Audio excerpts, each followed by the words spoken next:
Nosotros estábamos escuchando la rueda de prensa que diera Diosdado Cabello del Partido Socialista Unido de Venezuela. Rechaza la injerencia por parte de la Organización de Estados Americanos contra Venezuela. De eso veníamos hablando, diputado, para tratar de redondear esta idea que además dejamos en el corte que va de la mano de esta rueda de prensa.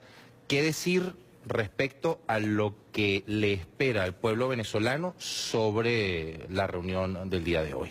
Bueno, yo creo que la rueda de prensa parece que complementó la entrevista, ¿no? Sí.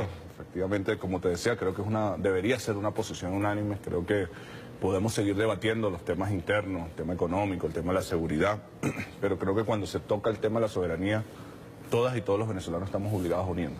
Por eso yo insisto en la convocatoria a la movilización de mañana.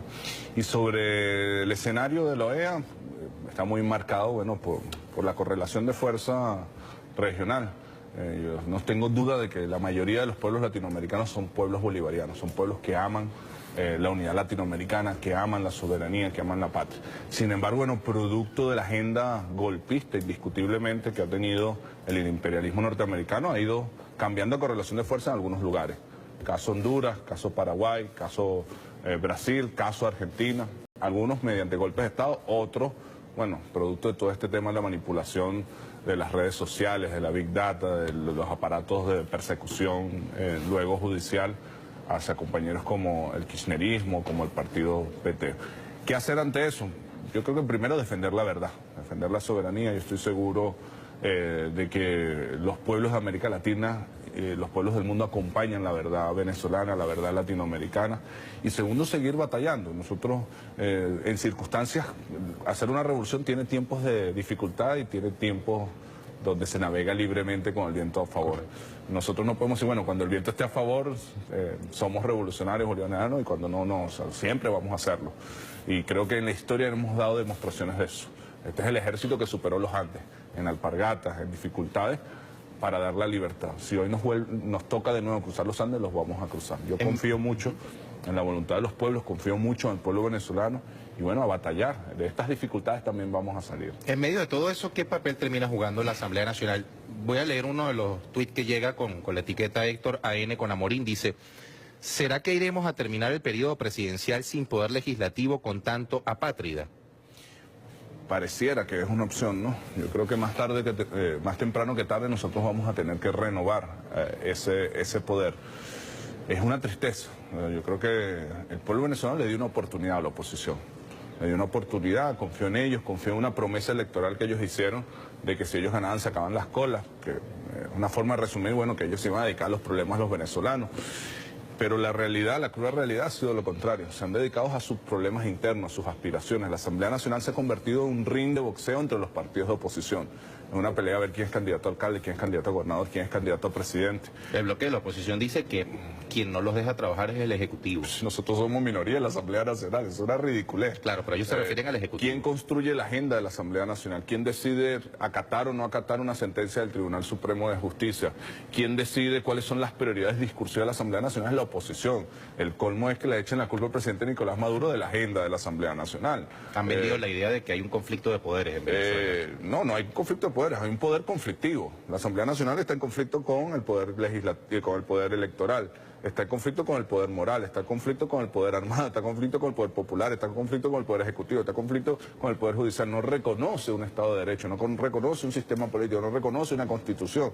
Es una verdad absoluta. En Venezuela hay un sistema político donde le da a la Asamblea Nacional la función de legislar, donde le da al poder moral la función de controlar, al ejecutivo la de gobernar, al electoral la de administrar los procesos electorales, al judicial de juzgar. No puede la Asamblea Nacional querer asumir todas las facultades constitucionales, porque hay una democracia. Entonces, la democracia funciona porque tú ejerzas tu función y respetas las funciones de otros. Es decir, tienes que respetar que el presidente Nicolás Maduro, quien fue electo por el pueblo, es el que le toca gobernar el país. Tienes que respetar que el poder electoral es el que le toca administrar las elecciones. Tienes que respetar que el poder moral es el que le toca controlar. Tienes que respetar que el poder judicial es el que le toca juzgar. Y si juzga que tú estás haciendo un comportamiento no adecuado a las leyes, tienes que acatarlo. Yo he puesto un ejemplo muy claro.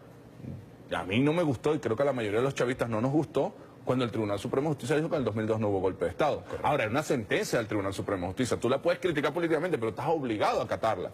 o cualquier ciudadano, un tribunal dice una sentencia, tú puedes apelarla a una instancia, pero tienes que acatarla. Ellos como se creen suprapoderosos, que están por encima del bien y el mal, dicen, no, yo no acato una sentencia. Bueno, si no acatas una sentencia, no respetas las reglas del juego. Si no respetas las reglas del juego, estás fuera del marco constitucional. Entonces, repito, a la pregunta inicial, ¿qué papel va a terminar jugando o qué papel juega hoy la Asamblea? Hoy ninguno. Yo creo que en las escuelas de estudios políticos tendrán que estudiar cómo se diluye un potencial poder. O sea, tuvieron una gran victoria y la diluyeron en un año producto de sus conflictos internos. ¿Puede llegar a jugar con un papel? Depende mucho de la oposición.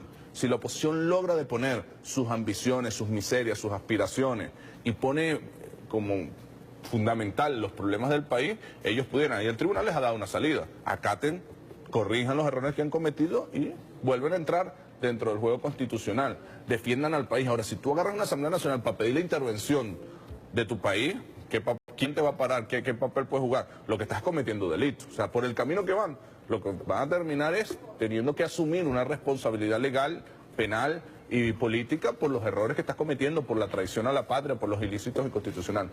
Así que, ¿qué papel va a jugar? Pudiéramos debatir qué papeles pudiera jugar o qué papeles quisiera que yo jugara.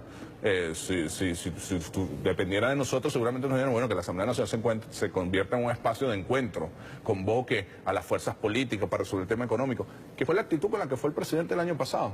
El presidente fue a la Asamblea Nacional y dijo, tenemos un problema económico, lo reconozco, decreto de la emergencia económica, los convoco, vamos a convocar al sector productivo, vamos a convocar a todos los sectores. Tenemos diferencia en la narrativa, nosotros creemos que es producto de la baja del precio del petróleo y de la guerra económica, ustedes de nuestros errores, vamos a debatirlo, les dijo el presidente, con la mayor humildad del mundo. Tenemos diferencias en cuanto al tema de los asesinatos de las guarimbas. Convoquemos una comisión de la verdad. Tenemos diferencias políticas, convoquemos una mesa de diálogo. ¿Y qué ha hecho la oposición? No me siento si no me convocas a un organismo internacional. El presidente dijo, está bien, convoco a UNASUR. No, eso es muy chavista. Convoco a unos expresidentes, está bien, convoco al expresidente, a dos expresidentes latinoamericanos. No, son muy chavistas, está bien, convoco a uno europeo. No, son muy chavistas, convoco al Papa, convoco al Papa. Mañana vas a decir que convoquemos a Dios. Porque no tienen voluntad de diálogo, Amorín, porque no tienen voluntad de construir país, porque no tienen voluntad de resolver los problemas. Ellos están solamente en una ambición que han estado desde que llegó Chávez.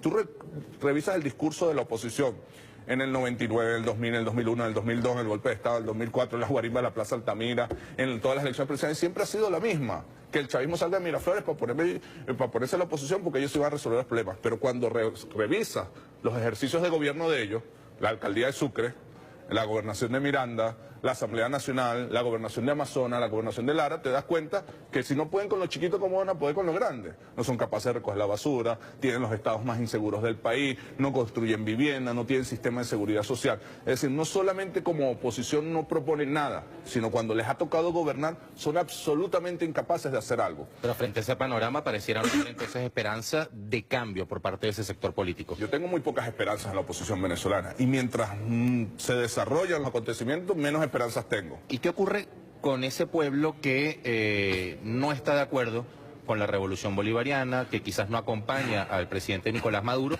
pero tampoco ve en esa dirigencia de la oposición un factor fuerte al que ellos seguir y está como pues esperando por algo? ¿Qué decirle a ellos? Ahí tenemos como varias dimensiones, ¿no? Yo aspiro que algún día dentro del seno de la oposición surja un liderazgo distinto, que no tienen que pensar igual a nosotros, porque la democracia es natural que existan distintos pensamientos, cuál es el papel del Estado, pero que sea responsable, que no sea guarimbero, que no esté dispuesto a dar un golpe de Estado, que no pida la intervención extranjera. Es lo mínimo que pedimos, un liderazgo responsable en la oposición.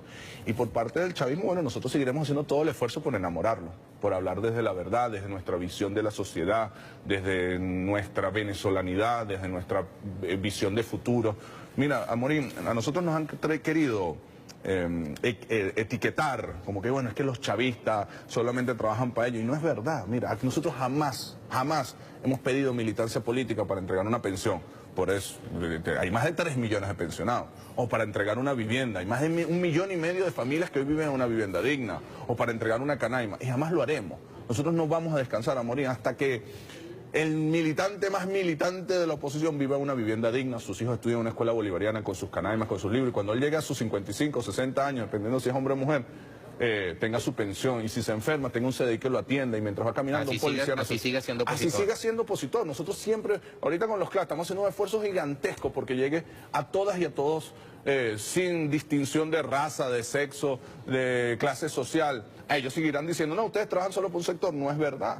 No es verdad, y la mayor demostración es todo el esfuerzo que hemos hecho. Así que por un lado aspiramos, trataremos de que en la oposición surja un liderazgo distinto, responsable. Y por el otro lado del chavismo seguiremos trabajando para todas y todos y trataremos siempre de enamorar a las grandes mayorías. Nosotros estamos convencidos, Jorge, de que el camino de la revolución, el camino de Bolívar, el camino de Chávez, el camino de la unidad latinoamericana y de la dignidad es el único camino posible para que nuestro pueblo viva con dignidad y con felicidad. Y vamos a hacer todo el esfuerzo porque la mayoría de nuestro pueblo se enamore de ese proyecto, se enamore de la idea de Bolívar, de la idea de Chávez. Esa es una responsabilidad que tiene el liderazgo chavista. Diputado, vamos a hacer una pausa. Les recuerdo que si se quieren comunicar con nosotros vía redes sociales, la etiqueta es